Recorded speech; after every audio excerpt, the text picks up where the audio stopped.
जादुई गुफा। बहुत पहले की बात है, बगदाद शहर में दो दोस्त अली और मुनीब रहते थे। अली बहुत गरीब था और किसी के घर बकरियां चराकर अपना गुजारा करता था। वह स्वभाव से बहुत ही ईमानदार और भला इंसान था, जबकि मुनीब अमीर था और वह स्वभाव से लालची इंसान था। बहुत व्यापार और पैसा होने के बावजूद उसको और पैसा चाहिए था। एक दिन की बात है, अली बकरियां लेकर जंगल में चराने ले गया। वहां पर वह थोड़ा आराम करने के लिए बैठ गया तो उसको नींद आ गई। जब वह उठा तो देखा एक बकरी कम है। वह बहुत घबरा गया कि अब मालिक को पता चलेगा तो वह बहुत गुस्सा होंगे। उसने सोचा पहले वह सभी बकरियों को घर छोड़कर आएगा, उसके बाद दोबारा वहां आकर उस बकरी को ढूंढेगा। उसने ऐसा ही किया। वह बाकी सभी बकरियों को छोड़कर उस बकरी को ढूंढने आ गया। वह बकरी को ढूंढते हुए आगे निकल गया। वहां पर उसको एक बूढ़ा बाबा बैठा हुआ नजर आया। अली ने बाबा से पूछा कि आपने मेरी बकरी को देखा है? बाबा ने बोला उसको बहुत भूख लगी है, उसको कुछ खाने को दे दे, उसने 2 दिन से कुछ नहीं खाया। अली के पास केवल थोड़ा ही खाना था जो उसने अपने लिए ले रखा था। यदि वह यह खाना बाबा को देता तो उसे भूखा ही रहना पड़ता, लेकिन उसने वह खाना बूढ़े बाबा को दे दिया। खाना खाकर बाबा ने कहा, तुम्हारी बकरी आगे घाटी की तरफ गई है। अली आगे घाटी की तरफ चला गया। जाते जाते रात हो गई। अली को एक गुफा नजर आई। वह उस गुफा में चला गया। उसने सोचा आज रात इसी में गुजारनी पड़ेगी। वह सोने लगा, लेकिन भूख के कारण उसको नींद भी नहीं आ रही थी। उसने बोला, काश मेरे पास खाना होता। इतना बोलते ही उसके सामने बहुत से शाही पकवान की दावत आ गई। उसे बड़ा अचरज हुआ और उसने वह खाना खा लिया।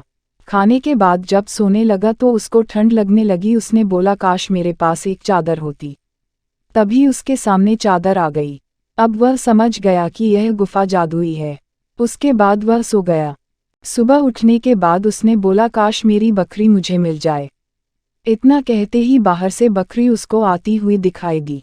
वह बहुत खुश हो गया और बकरी को लेकर चला गया। जाते जाते उसने वह चादर बूढ़े बाबा को दे दी जिसने उस घाटी का रास्ता अली को बताया था। उसने यह बात अपने दोस्त मुनीब को बताई। सारी बात जानकर उसने सोचा, अली कितना मूर्ख है जो ऐसी जादुई गुफा से केवल बकरी मांगकर आ गया। उसने उस गुफा में जाने को सोचा। उसने अली से सारा रास्ता जानकर गुफा के लिए चल पड़ा।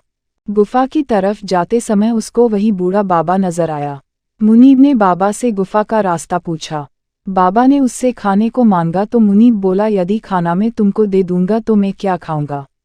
उसके पूछने पर बाबा ने मुनीब को गुफा का रास्ता बता दिया। घाटी पहुंचकर जब उसने गुफा देखी तो वह बहुत खुश हो गया। वह जल्दी से उस गुफा के अंदर चला गया और गुफा से बोला, मुझे इतना खजाना दो कि जिससे मैं जिंदगी भर भी न गिन सकूं। पहले तो कुछ नहीं हुआ, लेकिन कुछ समय बाद उसके सामने खजाना आने लगा और वह बहुत खुश हो गया। धीरे धीरे वह खजाना बढ़ता ही जा रहा था। मुनीब खजाने को गिनने में लग गया। वह खजाना गिनने में इतना मगन हो गया कि उसको इसका ध्यान नहीं रहा कि बढ़ते खजाने से गुफा का दरवाजा बंद हो रहा है। कुछ ही देर में गुफा का दरवाजा पूरी तरह से बंद हो गया। उसके बाद भी खजाना बढ़ते ही जा रहा था। थोड़ी देर में मुनीब उस खजाने में दबकर मर गया। इस कहानी से हमें यह शिक्षा मिलती है कि हमें कभी भी लालच नहीं करना चाहिए। लालच एक बुरी बला है। जिस तरह मुनीब ने खजाने का लालच किया और अपनी जान से हाथ धो बैठा।